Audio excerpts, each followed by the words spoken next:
Hello ആൾ, അപ്പോൾ എല്ലാവർക്കും നമ്മുടെ മറ്റൊരു വീഡിയോയിലേക്ക് സ്വാഗതം. ഇന്ന് നമുക്ക് കുറച്ച് കൂണ് കിട്ടിയിട്ടുണ്ട് കേട്ടോ. നമുക്ക് കിട്ടിയതല്ല, ഇവിടെ ഏട്ടൻ്റെ അമ്മമ്മയ്ക്ക് കിട്ടിയതാണ്. അപ്പോൾ അവർ തന്നു വിട്ടതാണ് കേട്ടോ നമുക്ക് കഴിക്കാൻ വേണ്ടിയിട്ട്. എനിക്കിവിടെ മുറ്റടിക്കുന്ന സമയത്തൊക്കെ രാവിലെ 1, 2 ഏറി വന്ന അത്രയൊക്കെ കിട്ടിയിട്ടുണ്ട് കേട്ടോ. 4 പുറം അടിച്ചുകൊണ്ടിരിക്കുന്ന സമയത്തൊക്കെ ഇത്ര തോനെയൊന്നും കിട്ടിയിട്ടില്ല. അങ്ങനെ ആദ്യം തന്നെ നന്നായിട്ട് വാഷ് ചെയ്തെടുക്കുകയാണ് കേട്ടോ. കാരണം ഇത് പറമ്പിലുണ്ടായതാണ്.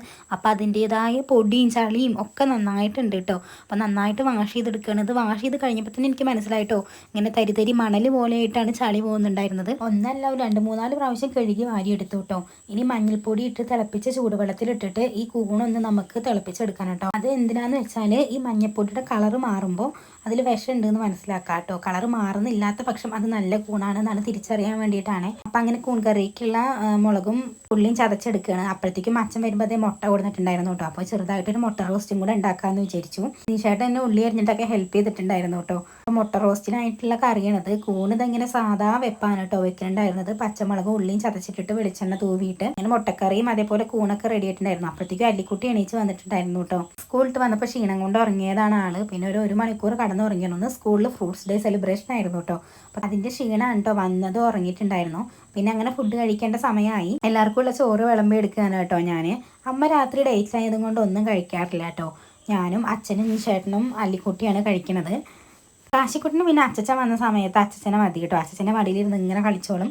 ഞങ്ങളിങ്ങനെ ചോറ് കഴിച്ചുകൊണ്ടിരിക്കുമ്പോഴാണ് ഓരോരോ വിശേഷങ്ങളും പറയാറുള്ളത്. അതുകൊണ്ട് തന്നെ എല്ലാവർക്കും കുറേ സമയം വേണം കേട്ടോ രാത്രിയത്തെ ചോറിനല്ലേ. എല്ലാവരും ഒപ്പം ഇരുന്നിട്ട് തന്നെയാണ് കേട്ടോ കഴിക്കാറ്. രാവിലെ ഉച്ചയ്ക്കൊക്കെ എല്ലാവരും അവനവൻ്റെ ജോലി സ്ഥലത്ത് നിന്നാൽ കഴിക്കുമെങ്കിലും രാത്രി എല്ലാവരും ഒപ്പരുന്ന് കഴിക്കലൊരു പതിവാണ്. അമ്മ വെറുതെ കമ്പനിക്ക് അവിടെ ഇരിക്കും കേട്ടോ, അല്ലാതെ കഴിക്കലൊന്നുമില്ല. കുട്ടീനെ നോക്കിയിട്ട് അവിടെ ഇരിക്കാറുണ്ട്. അമ്മ പിന്നെ ഈ റാഗി, ചോളം അങ്ങനത്തെയൊക്കെ സാധനങ്ങളാട്ടോ രാത്രി കഴിക്കാറ്. ചോറ് കഴിക്കാറില്ല.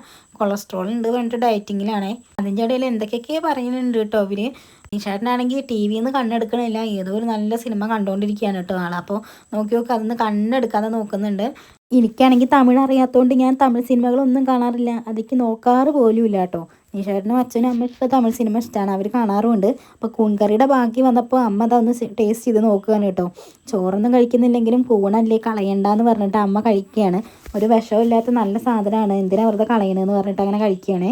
പിന്നെ എല്ലാവരും ഒരു ഐസ്ക്രീമും കഴിച്ചു. ഞങ്ങളപ്പോൾ ടൗണിലേക്ക് പോകാൻ വേണ്ടിയിട്ട് ഒന്ന് ഇറങ്ങിയതാണ് കേട്ടോ. നമുക്ക് എന്തെങ്കിലും പർച്ചേസിംഗ് ഒക്കെ ഉണ്ടെങ്കിലും എപ്പോഴും രാവിലെ നടക്കില്ല കേട്ടോ. കാരണം രാവിലെയൊക്കെ നിശ്ചയത്തിന് പണി ഉണ്ടാവും. 7 മണി 8 മണിയാവും കേട്ടോ എല്ലാം മിക്കവാറും ദിവസങ്ങളിൽ വീടെത്താൻ വേണ്ടിയിട്ട്. പിന്നെ വെള്ളിയാഴ്ച ഉച്ചയ്ക്ക് ശേഷമോ ഞായറാഴ്ച ഉച്ചയ്ക്ക് ശേഷം മാത്രമേ ലീവ് ഉണ്ടാവാറുള്ളൂ. അപ്പം അങ്ങനെ അർജൻറ്റായിട്ട് എന്തെങ്കിലും സാധനം മേടിക്കണമെങ്കിലൊക്കെ രാത്രി തന്നെയാണ് കേട്ടോ പോവാറ്. കുട്ടൻ ഉണ്ടാവുന്നതിന് മുന്നേ ഞാൻ ഒറ്റയ്ക്ക് പോയിട്ടുണ്ടായിരുന്നു. ഇപ്പം പിന്നെ അങ്ങനെ പോകാൻ പറ്റില്ലല്ലോ. അതുകൊണ്ട് നിശ്ചയനെ തന്നെ വെയിറ്റ് ചെയ്യണം കേട്ടോ. അപ്പോൾ കുറച്ച് സാധനങ്ങളൊക്കെ വാങ്ങിക്കാൻ വേണ്ടിയിട്ട് ഞങ്ങൾ രാത്രി ഒന്ന് ഇറങ്ങിയതായിരുന്നു. ബേസിക് യൂസിനായിട്ടുള്ള ലിപ്സ്റ്റിക്, അതേപോലെ ഹൈബ്രോ പെൻസിൽ കുട്ടികളുടെ, പിന്നെ അല്ലിക്കുട്ടിയുടെ പെൻസിലിന്റെ ബോക്സ്, അതൊക്കെ കേട്ടോ തീർന്നിട്ടുള്ളത്. അപ്പം അങ്ങനെ കുറച്ച് സാധനങ്ങൾ വാങ്ങിക്കാമെന്ന് വിചാരിച്ചിട്ട് ഞാൻ അങ്ങനെ ഇറങ്ങിയതായിരുന്നു. ആശയാണെങ്കിൽ ഞങ്ങൾ വരുന്ന സമയത്ത് നോക്കി കരയാണ് കേട്ടോ. അപ്പോൾ അവൻ എടുക്കാതെ വരാൻ പറ്റണില്ല. അപ്പോൾ വീട്ടിലുള്ള ഡ്രസ്സൊക്കെ ഇട്ടിട്ടാണ് ഞാൻ അവനെ കൊണ്ടിട്ടുണ്ടായിരുന്നത്. അപ്പോൾ ഈ ഒരു കടയിൽ വന്നപ്പോൾ ഞാൻ ആദ്യം ലിപ്സ്റ്റിക്കൊക്കെ നോക്കി. എനിക്ക് പറ്റിയ ഷെയ്ഡൊന്നും കിട്ടിയിട്ടുണ്ടായിരുന്നില്ല. അപ്പോൾ പിന്നെ അല്ലിക്കുള്ള പെൻസിലും കാര്യങ്ങളൊക്കെ അവളുടെ അച്ഛനും കൂടെ നോക്കുകയാണേ. എന്നെ കണ്ടു കഴിഞ്ഞാൽ പിന്നെ എല്ലാം വേണം, അത് ഇത് എന്ന് പറഞ്ഞിട്ട് ഇങ്ങനെ ഇതാവും കേട്ടോ. അതിനേക്കാളും നല്ലത് ചേട്ടനെ കൂടെ പോവുകയാണ്. ആളിനെ സ്ട്രിക്റ്റിൽ നിൽക്കും കൊണ്ട് അധികം ഒച്ചയും ബഹളം ഉണ്ടാക്കില്ല കേട്ടോ. അപ്പോൾ അങ്ങനെ അവിടുന്ന് ഒരു പെൻസിലിൻ്റെ ബോക്സ് മാത്രം വാങ്ങിയിട്ടുണ്ടായിരുന്നു കേട്ടോ, ഒരു ഐബ്രോ പെൻസിലും. പിന്നെ നമ്മളങ്ങനെ നേരെ കോടതിപ്പടി പോകേണ്ട ആവശ്യമുണ്ട്. അവിടേക്കാണ് കേട്ടോ വരുന്നത്. ഇവിടുന്ന് ഒരു 5 മിനിറ്റ് യാത്രയേ ഉള്ളൂ. നല്ല മഴയാണ് കേട്ടോ. ഞങ്ങൾ ഈ ഷോപ്പിൽ നിന്ന് ഇറങ്ങി പിന്നെ മഴ അങ്ങനെ തോർന്നു. അല്ലിയാണെങ്കിൽ എന്താ ചെയ്തെന്ന് വെച്ചാൽ വേഗം പഠിച്ചിട്ടുണ്ടാണ് കേട്ടോ. സ്കൂളിൽ വന്നതും വേഗം പഠിച്ചു. രാത്രി ടൗണിലേക്ക് കൊണ്ടുപോകണമെന്ന് പറഞ്ഞിട്ടേ നാളത്തേക്കുള്ള നോട്ടൊക്കെ എഴുതി വെച്ചിട്ടുണ്ട്. അങ്ങനെ എങ്ങോട്ടേലും പോവാന്ന് പറയുന്ന ടൈമിൽ ആള് എല്ലാം വേഗം ചെയ്യും കേട്ടോ. അപ്പം തന്നെ അങ്ങനെ ഞങ്ങൾ കോടതിപ്പടിയുള്ള ഷോപ്പിലെത്തി. അവൾക്ക് ഐഷാഡ് ഭയങ്കര ഇഷ്ടമാണ് കേട്ടോ. അത് വാങ്ങിച്ചു തരാൻ വേണ്ടി അച്ഛനോട് പറയണമെന്നാണ് പറഞ്ഞിട്ടുണ്ടായിരുന്നത്.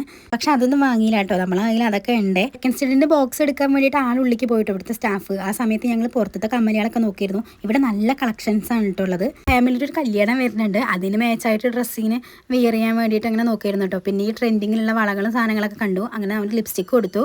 പിന്നെ ഈ ഒരു വളയാണ് കേട്ടോ വാങ്ങിയിട്ടുണ്ടായിരുന്നത്. എനിക്ക് നല്ല ഇഷ്ടമാണ് കേട്ടോ ഇങ്ങനത്തെ വള. അപ്പോൾ ഇതൊന്നും വാങ്ങിയിട്ടുണ്ട്. അതേപോലെ ഇതൊക്കെ ഞാൻ ഇട്ട് നോക്കി കേട്ടോ. ആൻറ്റി ടെർണിഷ്ഡ് ജ്വല്ലറി അതിന് 300-400 സംതിങ് ഒക്കെ ഉണ്ട്. അപ്പോൾ അതൊക്കെ വെറുതെ ഒന്ന് ഇട്ട് നോക്കി വാങ്ങിയതൊന്നുമില്ല. പിന്നെ അല്ലിക്ക് ഇത് ഇങ്ങനത്തെ മൂൺപൊട്ട് വേണമെന്ന് പറഞ്ഞിട്ട് അതൊന്ന് നോക്കിയിട്ടുണ്ടായിരുന്നു. നെയിൽ പോളിഷ് പിന്നെ അച്ഛൻ വരുമ്പോൾ കൊടുക്കുന്നത് ഇഷ്ടം പോലെ ഉണ്ട്. അത് കാരണം ഒന്നും വാങ്ങിയില്ല കേട്ടോ. വെറുതെ അല്ലി ഇങ്ങനെ നോക്കാൻ പറയുന്ന സമയത്ത് നോക്കിയതാണ്. പിന്നെ അതേപോലെ സ്കിൻ കെയറിനായിട്ടുള്ള സൺസ്ക്രീനും ഒരെണ്ണം എടുത്തിട്ടുണ്ടായിരുന്നു കേട്ടോ. ലാക്മിയുടെ ആണ് എടുത്തിട്ടുണ്ടായിരുന്നത്. പിന്നെ ഞങ്ങൾ നേരെ അവിടുന്ന് തിരിച്ച് വരുന്ന സമയത്ത് ഒരു പാക്കറ്റ് മാവ് വാങ്ങി. എപ്പോഴും മാവ് ഇവിടെ നിന്നാണ് കേട്ടോ മേടിക്കാറ്. നല്ല മാവും നല്ല സോഫ്റ്റായിട്ട് നമുക്ക് ഇഡ്ഡലിയും ദോശയൊക്കെ കിട്ടും കേട്ടോ. കാശീനെ അവിടെ ഇറക്കിയിട്ട് അല്ലിക്കുള്ള പേപ്പർ വർക്കുള്ള സാധനങ്ങൾ മേടിക്കാൻ വേണ്ടി പോയതായിരുന്നേ. കാശീനെ കൊണ്ടുപോകാതെ പോയിട്ടോ. അപ്പോഴേക്കും ആൾ എണീച്ചിട്ട് കരയാൻ തുടങ്ങി. അപ്പോൾ അവൾക്ക് നാളെ സ്കൂളിൽ ഫ്രൂട്ട്സ് ഡേ ആണ്. അപ്പോൾ അതിൻ്റെ ഭാഗമായിട്ട് കുറച്ച് പേപ്പറും കാര്യങ്ങളൊക്കെ വാങ്ങിക്കാൻ വേണ്ടിയിട്ടാണ് കേട്ടോ മെയിനായിട്ട് ഇറങ്ങിയിട്ടുണ്ടായിരുന്നു. പിന്നെ ഫ്രൂട്ട്സ് ഡേ ആയതുകൊണ്ട് തന്നെ ഫ്രൂട്ട്സും കൊണ്ടുപോകണം കേട്ടോ സ്കൂളിലേക്ക്. ഒരു ഫ്രൂട്ട്സിനെ പറ്റിയിട്ട് നമ്മൾ ചെറിയ രീതിയിൽ സ്പീച്ചും അതേപോലെ തന്നെ അതിൻ്റെ സ്പെല്ലിങ്ങും പിന്നെ മാസ്ക് ഒക്കെ ഉണ്ടാക്കാൻ കേട്ടോ ഫ്രൂട്ട്സിനെ പറ്റിയിട്ട്. അപ്പോൾ ഞാൻ വേഗം വീട്ടിൽ വന്നിട്ട് ആപ്പിളും കൊണ്ട് ഒരു ആപ്പിളാണ് കേട്ടോ, ആപ്പിൾ വെച്ചിട്ട് ഒരു മാസ്ക് ഉണ്ടാക്കി കൊടുക്കുകയാണ് അവൾക്ക്. അപ്പോൾ ഇന്നത്തെ നമ്മുടെ ഈ കുഞ്ഞു വീഡിയോ ഇഷ്ടപ്പെട്ടാൽ ലൈക്ക് ചെയ്യാൻ മറക്കല്ലേ. അതേപോലെ ചാനൽ സബ്സ്ക്രൈബ് ചെയ്യാത്തവർ ചെയ്യണേ. ബൈ.